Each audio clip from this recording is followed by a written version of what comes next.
ನಂದಿ ಟಿವಿಗೆ ಸ್ವಾಗತ. ನಾನು ನಿಮ್ಮ ಲಕ್ಷ್ಮೇಶ್ ಶ್ರೀನಿವಾಸ್. ಕಾಂಗ್ರೆಸ್ ಶಾಸಕ ಎಸ್ಎನ್ ಸುಬ್ಬಾರೆಡ್ಡಿ ಅವರ ಮೇಲೆ ನಡೆದಿರುವಂತಹ ಇಡಿ ದಾಳಿಗೆ ಬಿಜೆಪಿಯ ರಾಜ್ಯ ಕಾರ್ಯದರ್ಶಿಯಾದಂತಹ ಸಿ ಮುನಿರಾಜು ಕಾರಣ ಎಂಬ ಶಂಕೆ ವ್ಯಕ್ತವಾದ ಹಿನ್ನೆಲೆಯಲ್ಲಿ ಬಾಗೇಪಲ್ಲಿ ಪೊಲೀಸ್ ಠಾಣೆಯಲ್ಲಿ ಎಸ್ಎನ್ ಸುಬ್ಬಾರೆಡ್ಡಿ ಅವರು ದೂರನ್ನ ದಾಖಲಿಸಿದ್ದಾರೆ. ಬಾಗೇಪಲ್ಲಿ ಪೊಲೀಸ್ ಠಾಣೆಯ ಪೊಲೀಸರು ದೂರನ್ನ ದಾಖಲಿಸಿಕೊಂಡು ಮುಂದಿನ ತನಿಖೆ ಕೈಗೊಂಡಿದ್ದಾರೆ.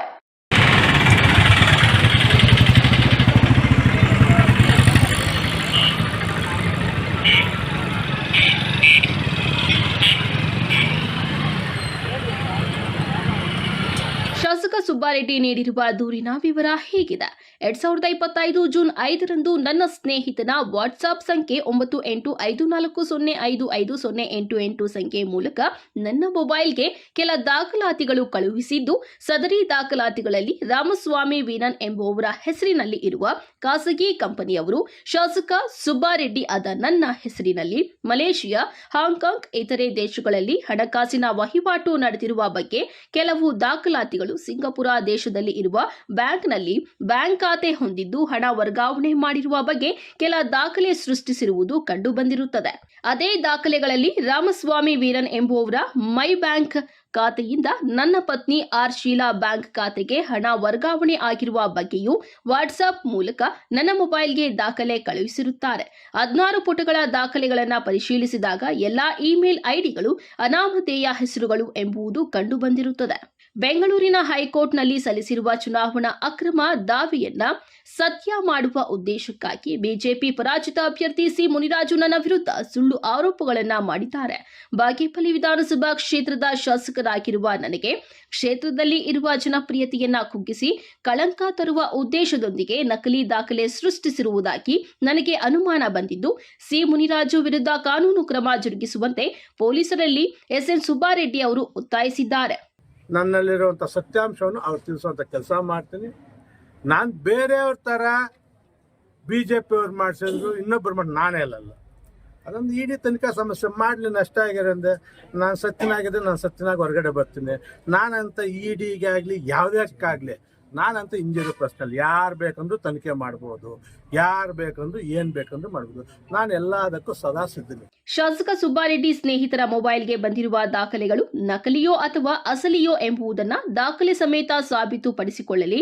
ವಿದೇಶಗಳಲ್ಲಿ ಬ್ಯಾಂಕ್ ಖಾತೆ ಆಸ್ತಿ ಹೊಂದಿರುವ ಹಾಗೂ ವಹಿವಾಟು ಬಗ್ಗೆ ಶಾಸಕರ ವಿರುದ್ಧ ನಾನು ದೂರು ಸಲ್ಲಿಸಿಲ್ಲ. ಯಾರು ದೂರು ಸಲ್ಲಿಸಿದ್ದಾರೋ ಅವರ ವಿರುದ್ಧ ಶಾಸಕರು ಕಾನೂನು ಹೋರಾಟ ನಡೆಸಿ ಸತ್ಯವನ್ನ ಬಹಿರಂಗಪಡಿಸಿಕೊಳ್ಳಬೇಕಾಗಿದೆ. ಶಾಸಕ ಸುಬ್ಬಾರೆಡ್ಡಿ ವಿರುದ್ಧ ಇಡಿ ಸಂಸ್ಥೆಗೆ ನಾನು ದೂರು ಕೊಟ್ಟಿಲ್ಲ. ಶಾಸಕರ ವಿರುದ್ಧ ಹೈಕೋರ್ಟ್ನಲ್ಲಿ ಚುನಾವಣೆಗೆ ಸಂಬಂಧಿಸಿದ ದಾವೆ ಹಾಕಿರುವುದು ನಿಜ. ನ್ಯಾಯಾಲಯದ ತೀರ್ಪಿಗಾಗಿ ಬದ್ಧನಾಗಿರುತ್ತೇನೆ ಎಂದು ಸಿ ಮುನಿರಾಜು ಅವರು ತಮ್ಮ ಅಭಿಪ್ರಾಯವನ್ನ ವ್ಯಕ್ತಪಡಿಸಿದ್ದಾರೆ. ವರದಿ ಗೋಪಾಲರೆಡ್ಡಿ, ನಂದಿ ಟಿವಿ, ಬಾಗೇಪಲ್ಲಿ. ಉತ್ತರ ಕೊಟ್ಬಿಟ್ಟು ರಾಜಾರೋಷವಾಗಿ ಓಡಾಡ್ಬೋದಲ್ವ? ಸೂಕ್ತ ಏನಿದೆ ಅದರಲ್ಲಿ? ರಾಜಾರೋಷವಾಗಿ ನಾನು ಗೆದ್ಕೊಂಡ್ಬಂದೆ, ಯಾವುದು ಇಲ್ಲ ನಂದು, ಯಾರು ಸಿಕ್ಕಿಲ್ಲ ಅಂತ ಹೋಗ್ಬೋದಲ್ಲ. ಅದರಲ್ಲಿ ಏನಿದೆ? ಇವ್ರ ವಿರುದ್ಧ ನಾನು ಇವ್ರು ಮಾಡಿದ್ದಾರೆ ಅಂತ ಎಲ್ಲ ನಾನು ಪ್ರೆಸ್ ಮೀಟ್ ಮಾಡಿದ್ದೇನೆ. ನಾನು ಇವರು ಈ ಥರ ಸರ್ಕಾರದ ಆಸ್ತಿ ಇದು ಇವರು ಔಟ್ ಆಫ್ ಕಂಟ್ರಿಲಿ ಆಸ್ತಿಗಳಿಗೆ ಅಂತ ನಾನೆಲ್ಲ ಯಾರ ಜೊತೆ ಹೇಳಿರೋದು ಇವ್ರ ಹತ್ರ ಸಾಕ್ಷಿ ಇದೆಯಾ? ಇವ್ರ ಹತ್ರ ಏನಾದರೂ ಅಕಸ್ಮಾತು ನಾನು ಪ್ರೆಸ್ ಮೀಟ್ ಎಲ್ಲನ ಮಾಡಿರೋದು ಇದೆಯಾ? ನಾನೆಲ್ಲನ ಮಾಧ್ಯಮದಲ್ಲೋ ಇಲ್ಲ ಯಾರೋ ಜನರ ಹತ್ರ ಇದು ಮಾಡಿಬಿಟ್ಟು ಇವ್ರ ಹತ್ರ ಬೇಜಾರು ಮಾಡಿದ್ರೆ ಅಂತ ಹೇಳಿದ್ದೀನಿ. ನಾನು ಏನು ಇಲ್ವಲ್ಲ, ನೀವು ಮಾಡಿರ್ತಕ್ಕಂಥದ್ದನ್ನು ಮಾಡಿದ್ದೀರ ಅಂತ ಹೇಳ್ಬಿಟ್ಟು ಇಡಿ ಅವ್ರು ಬಂದಿರ್ಬೋದು. ಅದು ಬಂದಿರತಕ್ಕಂಥ ಸಂದರ್ಭದಲ್ಲಿ ನೀವು ಅದನ್ನು ಪ್ರೂವ್ ಮಾಡ್ಕೊಬೇಕು.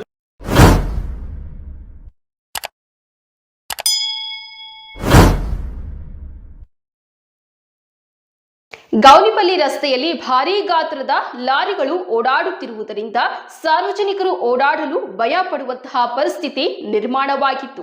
ಇದೇ ತಿಂಗಳ 9ರಂದು ಪೊಲೀಸ್ ಹಾಗೂ ಆರ್ಟಿಒ ಅಧಿಕಾರಿಗಳ ಸಹಕಾರದಿಂದ ಈ ರಸ್ತೆಯಲ್ಲಿ ಭಾರೀ ಗಾತ್ರದ ಲಾರಿಗಳು ಓಡಾಡದಂತೆ ತಡೆ ಹಿಡಿಯಲಾಗಿದೆ ಎಂದು ಗೌನಿಪಲ್ಲಿ ಅಭಿವೃದ್ಧಿ ಗೆಳೆಯರ ಬಳಗದ ಪ್ರಮುಖ್ ಮರ್ಸನಪಲ್ಲಿಯ ಕೆವಿ ಶಿವರಾಮ್ ಅವರು ಹೇಳಿದ್ದಾರೆ. ಪಟ್ಟಣದ ಪ್ರವಾಸಿ ಮಂದಿರದ ಆವರಣದಲ್ಲಿ ಶನಿವಾರ ಗೌನಿಪಲ್ಲಿ ಅಭಿವೃದ್ಧಿ ಗೆಳೆಯರ ಬಳಗದ ವತಿಯಿಂದ ಜೂನ್ 24ರಂದು ಗೌನಿಪಲ್ಲಿ ಬೈರಗಾನಪಲ್ಲಿ ಪಂಚಾಯಿತಿ ಬಂದ್ ವಿಚಾರವಾಗಿ ನಡೆದ ಸುದ್ದಿಗೋಷ್ಠಿಯಲ್ಲಿ ಮಾತನಾಡಿದ್ದಾರೆ. ಹಿಂದೆ ಈ ಭಾಗದ ಕೆಲ ಮುಖಂಡರು ಸಂಬಂಧಪಟ್ಟ ಇಲಾಖಾ ಅಧಿಕಾರಿಗಳ ಗಮನಕ್ಕೆ ತಂದಿದ್ದಾರೆ. ಆದರೂ ಇನ್ನೂ ಕ್ರಮ ಕೈಗೊಳ್ಳದಿರುವುದು ವಿಪರ್ಯಾಸವೇ ಸರಿ. ಆಂಧ್ರದಿಂದ ಸರಿಸುಮಾರು 150 ಲಾರಿಗಳ ಮೇಲ್ಪಟ್ಟು ಬೆಂಗಳೂರು ಇತರ ನಗರಗಳಿಗೆ ಬಹುತೇಕ ಸಿಮೆಂಟ್ ಲಾರಿಗಳು ಈ ರಸ್ತೆಯಲ್ಲಿ ಓಡಾಡುತ್ತಿತ್ತು. ಕಳೆದ ವರ್ಷ ಮಳೆಯಿಂದಾಗಿ ಗುಣಿಗಳು ಪ್ರಾರಂಭವಾಗಿ ನಂತರದ ದಿನಗಳಲ್ಲಿ ಭಾರಿ ಗಾತ್ರದ ಲಾರಿಗಳು ಓಡಾಟದಿಂದ ಸಣ್ಣ ಗುಣಿಗಳು ಸಹ ಈಗ ದೊಡ್ಡ ದೊಡ್ಡ ಗಾತ್ರದ ಗುಣಿಗಳಾಗಿ ಪರಿವರ್ತನೆಯಾಗಿ ಸಣ್ಣ ವಾಹನಗಳು ಓಡಾಡಲು ತುಂಬಾ ತೊಂದರೆಯಾಗುತ್ತಿತ್ತು. ಶಾಸಕರು ಸಂಸದರು ರಸ್ತೆ ಕಾಮಗಾರಿಗಾಗಿ ಭೂಮಿ ಪೂಜೆ ನೆರವೇರಿಸಿದ್ದಾರೆ. ಆದರೆ ಇದುವರೆಗೂ ಕಾಮಗಾರಿ ಆರಂಭವಾಗಿಲ್ಲ. ಮುಖ್ಯವಾಗಿ ಈ ರಸ್ತೆಯು ತುಂಬಾ ಹಾಳಾಗಿ ಹೋಗಿರುವ ಬಗ್ಗೆ ಜಿಲ್ಲಾಧಿಕಾರಿ ಕಚೇರಿಗೆ, ಶಾಸಕರಿಗೆ, ತಹಸೀಲ್ದಾರ್ ಕಚೇರಿಗೆ, ಪಿಡಬ್ಲ್ಯೂಡಿ ಇಲಾಖಾ ಅಧಿಕಾರಿಗಳ ಗಮನಕ್ಕೆ ತರಲಾಗಿದೆ. ಆದರೂ ಇದುವರೆಗೂ ಯಾವುದೇ ರೀತಿಯಾದ ಕ್ರಮ ಕೈಗೊಂಡಿಲ್ಲ. ಇದರಿಂದ ಗೌನಿಪಲ್ಲಿ, ಬೈರಗಾನಪಲ್ಲಿ ಸುತ್ತಮುತ್ತಲಿನ ಗ್ರಾಮಸ್ಥರು ಸೇರಿ ಜೂನ್ 24ರಂದು ಗೌನಿಪಲ್ಲಿ, ಬೈರಗಾನಪಲ್ಲಿ ಪಂಚಾಯಿತಿಗಳನ್ನು ಸಂಪೂರ್ಣ ಬಂದ್ ಮಾಡಲು ನಿಶ್ಚಯಿಸಲಾಗಿದೆ ಎಂದು ಮಾಹಿತಿ ನೀಡಿ ಈ ಬಂದ್ಗೆ ಸಾರ್ವಜನಿಕರು ಸಹಕರಿಸಬೇಕು ಎಂದು ಮನವಿ ಮಾಡಿದ್ದಾರೆ. ನಮ್ಮ ಉದ್ದೇಶ ಅವಘಡಗಳು ನಡೆಯುವ ಮುನ್ನ ತಕ್ಷಣ ರಸ್ತೆ ಡಾಂಬರೀಕರಣ ಕೈಗೊಳ್ಳಬೇಕು ಎಂಬುದೇ ನಮ್ಮ ಒತ್ತಾಯ. ಗೌನಿಪಲ್ಲಿ ಅಭಿವೃದ್ಧಿ ಗೆಳೆಯರ ಬಳಗದ ಪದಾಧಿಕಾರಿಗಳು ಖಾಸಿಂ ಹುಸೇನ್, ಎ ಮುಜಾಹಿದ್, ವಿನೋದ್ ಕುಮಾರ್, ಪುಟ್ಟಣ್ಣ ಶೆಟ್ಟಿ ಇದ್ದರು. ಮನವಿ ಕೊಟ್ಟಿದ್ದೀವಿ. ಎಲ್ಲದಕ್ಕಿಂತ ಮುಖ್ಯವಾಗಿ ಕಳೆದ ಡಿಸೆಂಬರ್ 6ನೇ ತಾರೀಕು ಮಾನ್ಯ ಸಂಸದರು ಮತ್ತೆ ಶಾಸಕರು ಬಂದು ಅಲ್ಲಿ ಗುದ್ಲಿ ಪೂಜೆನೂ ಮಾಡಿರ್ತಾರೆ. ಆದರೂ ಇಲ್ಲಿವರೆಗೂ ಯಾವುದೋ ಕಾಮಗಾರಿ ಪ್ರಾರಂಭ ಆಗಿರೋದಿಲ್ಲ. ಹಾಗಾಗಿ ಗ್ರಾಮಸ್ಥರ ಸುತ್ತಮುತ್ತಲಿನ ಎಲ್ಲಾ ಗ್ರಾಮಸ್ಥರು ನಾವು ಚರ್ಚೆ ಮಾಡಿ ಈ ಒಂದು ಮುಂದಿನ ನಿರ್ಧಾರಕ್ಕೆ ಕ್ರಮ ಕೈಗೊಳ್ಳಬೇಕಾಯಿತು. ದಿನಾಂಕ 24 ಇದೇ ತಿಂಗಳು 2025 ಈ 24ನೇ ತಾರೀಕು ಬೈರಗಾನಪಲ್ಲಿ ಮತ್ತೆ ಗೌನಪಲ್ಲಿ ಪಂಚಾಯತಿಯಲ್ಲಿ ಸಂಪೂರ್ಣವಾಗಿ ಬಂದ್ ಮಾಡಿ ಪ್ರತಿಭಟಿಸಬೇಕು ಅಂತ ಹೇಳ್ಬಿಟ್ಟು ಗ್ರಾಮಸ್ಥರೆಲ್ಲ ತೀರ್ಮಾನಿಸ್ಕೊಂಡಿದ್ದೇವೆ. ಇದಕ್ಕೆ ತಮ್ಮ ಮೇಲಾಧಿಕಾರಿಗಳೆಲ್ಲ, ನಮ್ಮ ತಹಸೀಲ್ದಾರ್ ಅವ್ರಿಗೂ ಪ್ರತಿಯೊಬ್ಬರಿಗೂ ಮಾಹಿತಿ ಕೊಟ್ಟಿದ್ದೀವಿ. ನಾವು ಮೌಖಿಕವಾಗಿ ಕೊಟ್ಟಿದ್ದೀವಿ, ಲಿಖಿತ ರೂಪದಲ್ಲಿ ಕೊಟ್ಟಿದ್ದೀವಿ. ಇದಕ್ಕಿಂತ ಮೊದಲು ಮಾಧ್ಯಮದಲ್ಲೂ ಸಾಕಷ್ಟು ಬಾರಿ ಮಾತಾಡಿದ್ದೇವೆ. ಹಾಗಾಗಿ ಇನ್ನು ತಡ ಮಾಡದೆ ಕನಿಷ್ಠ ಪಕ್ಷ ಈ ಬಂದ್ಗೆ ತಾವೆಲ್ಲ ಆಗಮಿಸಿ ನಮ್ಮ ಗ್ರಾಮಸ್ಥರ ಕುಂದುಕೊರತೆಗಳನ್ನ ತಾವು ಸಂಪೂರ್ಣವಾಗಿ ಕುಂದುಕೊರತೆಗಳನ್ನು ನೀವು ಬಗೆಹರಿಸಬೇಕಂತ ಹೇಳ್ಬಿಟ್ಟು ಈ ಮಾಧ್ಯಮದ ಮುಖಾಂತರ ತಮಗೆ ಆಹ್ವಾನ ಕೊಡ್ತಾ ಇದ್ದೀವಿ. ಧನ್ಯವಾದಗಳು.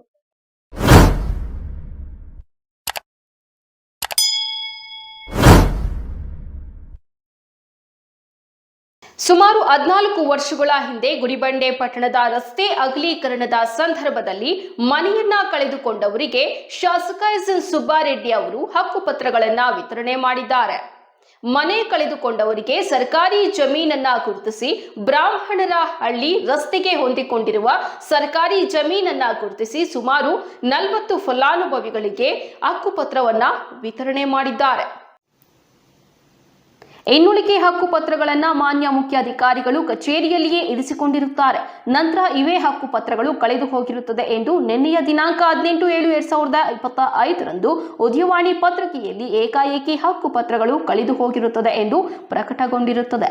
ಈ ವಿಚಾರವನ್ನ ಕೆಡಿಎಸ್ಎಸ್ ನಗರ ಶಾಖೆಯ ಪದಾಧಿಕಾರಿಗಳು ಕಳೆದು ಹೋದ ಹಕ್ಕುಪತ್ರಗಳ ಬಗ್ಗೆ ವಿಚಾರಿಸಲು ಮಾನ್ಯ ಮುಖ್ಯ ಅಧಿಕಾರಿಗಳ ಬಳಿ ಹೋಗಿರುತ್ತಾರೆ. ಪದಾಧಿಕಾರಿಗಳು ಮುಖ್ಯ ಅಧಿಕಾರಿಯನ್ನ ಕೇಳಿದರೆ ಪತ್ರಿಕೆಯಲ್ಲಿ ಪ್ರಕಟಣೆ ಹೋಗಿ ಓದಿಕೊಳ್ಳಿ ಎಂದು ಉಡಾಫೆ ಉತ್ತರವನ್ನ ನೀಡಿರುತ್ತಾರೆ. ಕೆಡಿಎಸ್ಎಸ್ ಪದಾಧಿಕಾರಿಗಳು ಕಚೇರಿಯ ಮುಂಭಾಗದಲ್ಲಿ ಪತ್ರಿಕಾ ಮಾಧ್ಯಮದ ಮೀಡಿಯಾದೊಂದಿಗೆ ನಗರ ಸಂಚಾಲಕರಾದ ಮಂಜುನಾಥ್ ಮಾತನಾಡಿ, ಗುಡಿಬಂಡೆ ಪಟ್ಟಣದಲ್ಲಿ ಮುಖ್ಯ ರಸ್ತೆ ಅಗಲೀಕರಣದಲ್ಲಿ ಎಲ್ಲಾ ಜಾತಿ ಜನಾಂಗದ ಬಡಬಗ್ಗರು ಮನೆಗಳನ್ನ ಕಳೆದುಕೊಂಡು ವಸತಿ ರಹಿತರಾಗಿರುತ್ತಾರೆ. ಈ ವಸತಿ ರಹಿತರಿಗೆ ಮಾನ್ಯ ಶಾಸಕರ ಸಮ್ಮುಖದಲ್ಲಿ ಪಟ್ಟಣದ ಸಮೀಪದ ಬ್ರಾಹ್ಮಣರ ಹಳ್ಳಿ ಸಮೀಪದ ಪಕ್ಕದಲ್ಲಿ ಸರ್ಕಾರಿ ಜಮೀನನ್ನ ಗುರುತಿಸಿ ಸುಮಾರು 50 ನಿವೇಶನಗಳನ್ನ ಗುರುತಿಸಿರುತ್ತಾರೆ. ಇದರಲ್ಲಿ 40 ನಿವೇಶನಗಳನ್ನ ವಸತಿ ರಹಿತ ಫಲಾನುಭವಿಗಳಿಗೆ ಹಂಚಿಕೆ ಮಾಡಿರುತ್ತಾರೆ. ಇನ್ನು ಉಳಿಕೆಯ ನಿವೇಶನಗಳು ಎಲ್ಲಿ ಹೋದವು ಎಂದು ಆಗ್ರಹಿಸಿದ್ದಾರೆ. ಸಮ್ಮುಖದಲ್ಲಿ ನಿವೇಶನ ಕೊಡಿ ಮೇಡಮ್, ಪಾಪ ಏನು ನೀವು ಮಾಡಿದ್ರೆ ಸರ್ವೆ ಮಾಡಿದ್ರೆ ನ್ಯಾಯಯುತವಾಗಿರ್ಲಿ ಅಂತ ಹೇಳ್ಬಿಟ್ಟು ಮೇಡಮ್ ಅವರಿಗೆ ಅವ್ರು ಏನು ಸರ್ವೆ ಮಾಡಿದ ಮುಂಚೆನೆ ನಿವೇಶನಗಳು ಕೊಡ್ತಿದ್ ಮುಂಚೆನೆ ನಾವು ಹೇಳಿದ್ವಿ ಏನು ನಮ್ಮ ಕರ್ನಾಟಕ ದಲಿತ ಸಂಘರ್ಷ ಸಮಿತಿ ವತಿಯಿಂದ. ಅದರ ಫಲಶ್ರುತಿ ಏನು ನಿವೇಶನಗಳು ಕೊಟ್ಟರು, ಅವ್ರಿಗೆ ಯಾರಿಗೆ ಬೇಕು ಅವ್ರಿಗೆ ಮಾತ್ರನೇ ಕೊಟ್ಟರು, ಅವರು ಯಾರಿಗೆ ಬೇಕು ಅವ್ರಿಗೆ ಮಾರಾಟ ಮಾಡ್ಕೊಂಡ್ರು. ಏನು ಇವಾಗ ನಾವು ಮೇಡಮ್ ಅವ್ರನ್ನ ಕೇಳೋಣ ಅಂತ ಬಂದ್ವಿ. ಏನಂತ ಮೇಡಮ್ ಎಷ್ಟು ನಿವೇಶನಗಳಾಗಿದ್ದಾವೆ, ಅಲ್ಲಿ ಎಷ್ಟು ಸಾರ್ವಜನಿಕರು ಕೊಟ್ಟಿದ್ದೀರಾ, ಇನ್ನೆಷ್ಟು ಉಳಿಕೆ ಇದಾವೆ ಅಂತ ಹೇಳ್ಬಿಟ್ಟು ಕೇಳೋಣ ಅಂತ ಬಂದಿದ್ದ ತಕ್ಷಣ ಅವ್ರು ನಮ್ಮನ್ನು ನೋಡಿದ ತಕ್ಷಣ ಇದು ಹೊರಟೋಗ್ಬಿಟ್ರು. ಈಗ ಏನು ಅಂತಂದ್ರೆ ಅನ್ಯಾಯ, ಗುಡಿಬಂಡೆಯಲ್ಲಿ ಇರ್ತಕ್ಕಂಥವ್ರು ಎಲ್ಲ ಬಡವರೇನೆ, ಶ್ರೀಮಂತರು ಯಾರು ಇಲ್ಲ. ಮುಖ್ಯ ರಸ್ತೆಯಲ್ಲಿ ಮನೆಗಳು ಕಳ್ಕೊಂಡಿರೋರು ಎಲ್ಲ ಬಡವರೇನೆ, 99% ಕೂಡ ಬಡವರೇನೆ. ಅವ್ರಿಗೂ ಮನೆಗಳು ಕೊಡ್ತೀರಾ, ಇವ್ರಿಗೆ ಬೇಕಾಗಿರ್ತಕ್ಕಂಥವ್ರಿಗೆ ಮನೆಗಳು ಕೊಟ್ಕೊಂಡು ಮಾರಾಟ ಮಾಡ್ಕೊಳ್ತಾ ಇದ್ದಾರೆ. ಏನು ಸರ್ಕಾರಿ ಜಾಗಗಳಿಗೆ ಅಕ್ರಮ ಈ ಖಾತೆಗಳು ಮಾಡ್ಕೊಂಡು ಮಾರಾಟ ಮಾಡ್ಕೊಳ್ತಾ ಇದ್ದಾರೆ. ಅಹೋಬಲ ಗುಟ್ಟದಲ್ಲಿ ಈ ಖಾತೆಗಳು ಮಾಡ್ಕೊಂಡು ಮಾರಾಟ ಮಾಡ್ತಾ ಇದ್ದಾರೆ. ಇದನ್ನೆಲ್ಲ ನಾವು ಸುಮಾರು 200 ದಿನಗಳ ಕಾಲ, 170 ದಿನಗಳ ಕಾಲ ಧರಣಿ ಮಾಡಿದ್ವಿ. ಇದಕ್ಕೆ ನಮಗೆ ಉತ್ತರ ಕೊಡಲಿಲ್ಲ. ಮೊನ್ನೆ PD ಮೇಡಮ್ ಅವರು ಕೂಡ ಇದ್ರ ಬಗ್ಗೆ ನಾವು ಏನು ಇಂಟಿಮೇಷನ್ ಮಾಡಿದ್ವಿ, ಅವರು ಕೂಡ ನಮಗೆ ನ್ಯಾಯವಾದ ಉತ್ತರ ಕೊಡಲಿಲ್ಲ. ಮಾನ್ಯ ಜಿಲ್ಲಾಧಿಕಾರಿಗಳಿಗೂ ಕೂಡ ನಾವು ಮನವಿ ಕೊಟ್ಟಿವಿ, ಸಾಹೇಬರು ಕೂಡ ನಮ್ಮ ಮನವಿಗೆ ಸ್ಪಂದಿಸಲಿಲ್ಲ. ಇದು ಏನು ಗುಡಿಬಂಡೆ ಪಟ್ಟಣ ಪಂಚಾಯತಿ ಸಂವಿಧಾನದ ಅಡಿಯಲ್ಲಿ ಕೆಲಸ ಮಾಡ್ತಾ ಇದೆಯೋ, ಇಲ್ಲ ಇವ್ರದ್ದೇ ಆದ ಏನಾದ್ರೂ ಸಂವಿಧಾನ ಇದೆಯೋ, ನಮಗೇನೋ ಡೌಟ್ ಹೊಡಿತಾ ಇದೆ. ಏನು ಇನ್ಯಾರನ್ನ ಕೇಳಬೇಕು ಅಂದ್ರೆ ಪಟ್ಟಣ ಪಂಚಾಯತಿ ಸದಸ್ಯರೇನಾದ್ರೂ ಶಾಮೀಲಾಗಿದ್ದಾರ ಅಂತ? 100% ಆಗಿದ್ದಾರೆ. 100% ಕೂಡ ಇಲ್ಲಿರ್ತಕ್ಕಂಥ ಅಧಿಕಾರಿಗಳು ಮತ್ತೆ ಏನು ಕೆಲ ಚುನಾಯಿತ ಪ್ರತಿನಿಧಿಗಳಿಗೂ ಕೂಡ ಸೇರ್ಕೊಂಡು ಈ ಅನ್ಯಾಯದ ಕೆಲಸ ಮಾಡ್ತಾ ಇದ್ದಾರೆ. ಪಾಪ ಗುಡಿಬಂಡೆಯಲ್ಲಿ ಜನರಿಗೆ ಮೋಸ ಮಾಡ್ತಾ ಇದ್ದಾರೆ. ನಾವು ಮುಖ್ಯಾಧಿಕಾರಿಗಳಲ್ಲಿ ಹಿಂದೆನೇ ತಿಳಿಸಿದ್ದೀವಿ, ಮೇಡಮ್ ಇವೆಲ್ಲ ಈ ರೀತಿ ನೀವು ನ್ಯಾಯಯುತವಾಗಿ ಏನನ್ನ ಸರ್ವೆ ಮಾಡಿದ್ದೀರಾ, ಅಲ್ಲಿ ನಿವೇಶನಗಳೇನನ್ನ ಹಂಚಿಕೆ ಮಾಡಿದರೆ ಅಲ್ಲಿ ಕೆಲವು ಉಳಿಕೆ ಆಗಿರ್ತಕ್ಕಂಥ ನಿವೇಶನಗಳನ್ನ ಬೇರೆಯವರು ತಮ್ಮ ಅಧಿಕಾರಿಗಳು ಹೇಳ್ಬಿಟ್ಟು, ಆದರೂ ಕೂಡ ಮೇಡಮ್ ಅವರು ನಮ್ಮ ಮನವಿಗೆ ಕಿವಿ ಕೊಡದೆ ಅವ್ರದ್ದೇ ಆದಂಥ ರೀತಿಯಲ್ಲಿ ಕೆಲಸ ಮಾಡ್ಕೊಂಡು ಹೋಗ್ತಾ ಇದ್ದಾರೆ. ಇದು ಯಾರು ಕೇಳಬೇಕಿನ್ನ ನಾವು ಯಾರು ಕೇಳಬೇಕು? ನಾವು ಆಲ್ರೆಡಿ ಮುಖ್ಯಾಧಿಕಾರಿಗಳಿಂದ ಏನು PD ಮೇಡಮ್ ಅವ್ರಿಗೂ ಕೊಟ್ವಿ, ಜಿಲ್ಲಾಧಿಕಾರಿಗಳಿಗೂ ಕೂಡ ಕೊಟ್ವಿ. ಯಾರು ಕೇಳಬೇಕು? ಯಾರು ಬರ್ತಾರೆ? ಇಲ್ಲ ಸಂವಿಧಾನದ ಅಡಿಯಲ್ಲಿ ಇಲ್ಲಿ ಕೆಲಸ ಆಗ್ತಾ ಇದೆಯೋ, ಇಲ್ಲಿ ಇನ್ಯಾವುದಾದ್ರೂ ಅಡಿಯಲ್ಲಿ ಕೆಲಸ ಮಾಡ್ತಾ ಇದೆಯೋ, ನಮಗೆ ತುಂಬ ಅನ್ಯಾಯವಾಗ್ತಿದೆ. ಏನು ಮಾಡೋದು? ಯಾರನ್ನ ಕೇಳಬೇಕು ನಾವು ಕೂಡಲೇ ಸರ್? ಈಗ ನಾವು ಇದ್ರ ಬಗ್ಗೆ ಈಗ ನಾನು ಪೇಪರಲ್ಲಿ ಬೆಳಗ್ಗೆನೆ ನೋಡಿದೆ.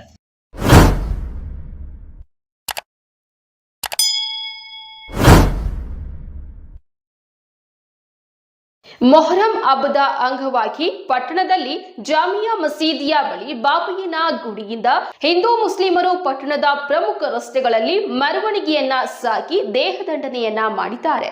ಈ ವೇಳೆ ಅಹಿತಕರ ಘಟನೆಗಳು ಸಂಭವಿಸದಂತೆ ಪೊಲೀಸರು ಬಿಗಿ ಪೊಲೀಸ್ ಬಂದೋಬಸ್ತನ್ನ ಏರ್ಪಡಿಸಿದ್ರು. ಶೋಕಾಚರಣೆ ಸಂಕೇತವಾಗಿ ನಡೆದ ಮೆರವಣಿಗೆಯಲ್ಲಿ ಕಪ್ಪು ಬಟ್ಟೆ ಧರಿಸಿದ್ದ ಸಾವಿರಾರು ಮಂದಿ ಭಾಗವಹಿಸಿದ್ರು. ಮೆರವಣಿಗೆ ವೇಳೆ ಮಕ್ಕಳು, ಯುವಕರು ಮತ್ತು ವೃದ್ಧರು ದೇಹದಂಡನೆ ಮಾಡಿಕೊಂಡರು. ಹಸೇನ್ ಮತ್ತು ಹುಸೇನ್ ಎಂದು ಕೂಗುತ್ತಾ ಬ್ಲೇಡ್ಗಳಿಂದ ತಮ್ಮ ಎದೆಗೆ ಹಾಗೂ ಬೆನ್ನಿಗೆ ಬಡಿದುಕೊಂಡರು. ಆಗ ಅವರ ದೇಹದಿಂದ ರಕ್ತ ಚುಮ್ಮುತ್ತಿತ್ತು.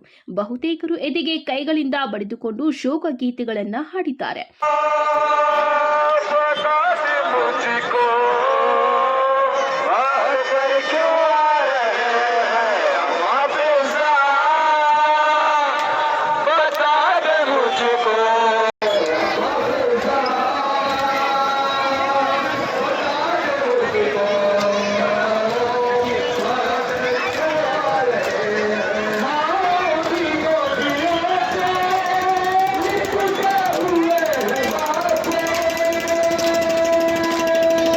ಮೆರವಣಿಗೆಗೆ ಮೊದಲು ವೇದಿಕೆ ಕಾರ್ಯಕ್ರಮದಲ್ಲಿ ಹಸೇನ್ ಹುಸೇನ್ ಬಗ್ಗೆ ಮತ್ತು ಮೊಹರಂ ಆಚರಣೆಗಳ ಬಗ್ಗೆ ವಿವಿಧ ಕಡೆಗಳಿಂದ ಆಗಮಿಸಿದ್ದ ಮೌಲ್ವಿಗಳು ತಿಳಿಸಿದ್ದಾರೆ. ಜಾಮಿಯಾ ಮಸೀದಿಯಲ್ಲಿ ವಿಶೇಷ ಪ್ರಾರ್ಥನೆ ನಡೆಯಿತು. ಭಾವೈಕ್ಯತೆಯ ಪ್ರತೀಕವಾದ ಮೊಹರಂ ಅನ್ನ ಹಿಂದೂ ಮುಸ್ಲಿಮರು ಶ್ರದ್ಧಾ ಭಕ್ತಿಯಿಂದ ಆಚರಣೆ ಮಾಡಿದ್ದಾರೆ. ಕೆಲವರು ಅಲ್ಲಾ ದೇವರು ಮತ್ತು ಬೇಬಿ ಫಾತಿಮಾರ ಹೆಸರಿನಲ್ಲಿ ಹಾಡಿದ ಹಾಡುಗಳಿಗೆ ಜನರು ಭಾವುಕರಾಗಿ ಭಕ್ತಿಯ ಮೊರೆ ಹೋದರು. ದೀರ್ಘದಂಡ ನಮಸ್ಕಾರ ಹಾಕಿ ಧನ್ಯರಾದರು. ಪ್ರವಾದಿ ಮೊಹಮ್ಮದ್ ಪೈಗಂಬರ್ ಅವರ ಮೊಮ್ಮಕ್ಕಳಾದ ಹಸನ್ ಹುಸೇನ್ ಧರ್ಮದ ಉಳಿವಿಗಾಗಿ ಹಾಗೂ ನ್ಯಾಯಕ್ಕಾಗಿ ಹೋರಾಡಿ ಯುದ್ಧದಲ್ಲಿ ಮರಣ ಹೊಂದಿದವರು. ಅವರ ಸಾವಿನ ಸ್ಮರಣಾರ್ಥ ಈ ಶೋಕಾಚರಣೆ ಆಚರಿಸುತ್ತಿದ್ದೇವೆ. ಈ ಆಚರಣೆಗೆ ಗುಡಿಬಂಡೆ ಜನರು ಸಹಕಾರ ನೀಡಿದ್ದಾರೆ.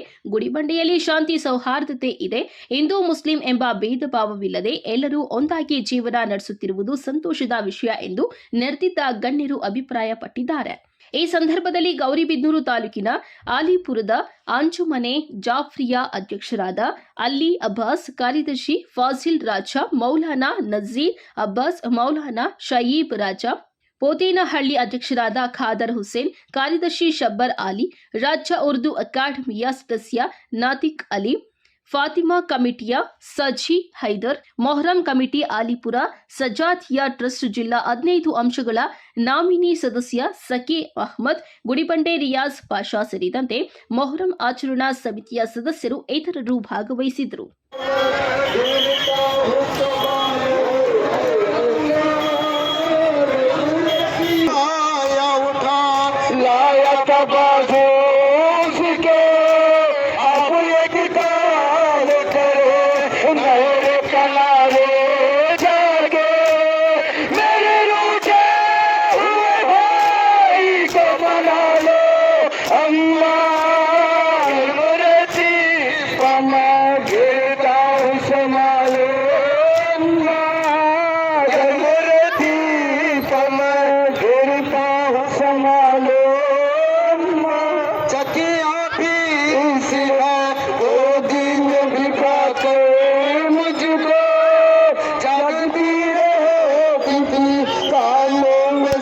ಇದಾಗಿತ್ತು ಇವತ್ತಿನ ವಿಶೇಷ. ಸ್ಥಳೀಯ ಸುದ್ದಿಗಳಿಗಾಗಿ ನೋಡ್ತಾ ಇರಿ ನಂದಿ ಟಿವಿ. ಈ ಮಾಹಿತಿ ನಿಮಗೆ ಇಷ್ಟವಾದಲ್ಲಿ ಲೈಕ್ ಮಾಡಿ, ಶೇರ್ ಮಾಡಿ, ಸಬ್ಸ್ಕ್ರೈಬ್ ಮಾಡಿ. ನಾವು ಹಾಕಿದ ಮಾಹಿತಿ ತಕ್ಷಣ ನಿಮಗೆ ನೋಟಿಫಿಕೇಶನ್ ಬರಬೇಕು ಅಂದ್ರೆ ಬೆಲ್ ಬಟನ್ ಕ್ಲಿಕ್ ಮಾಡಿ.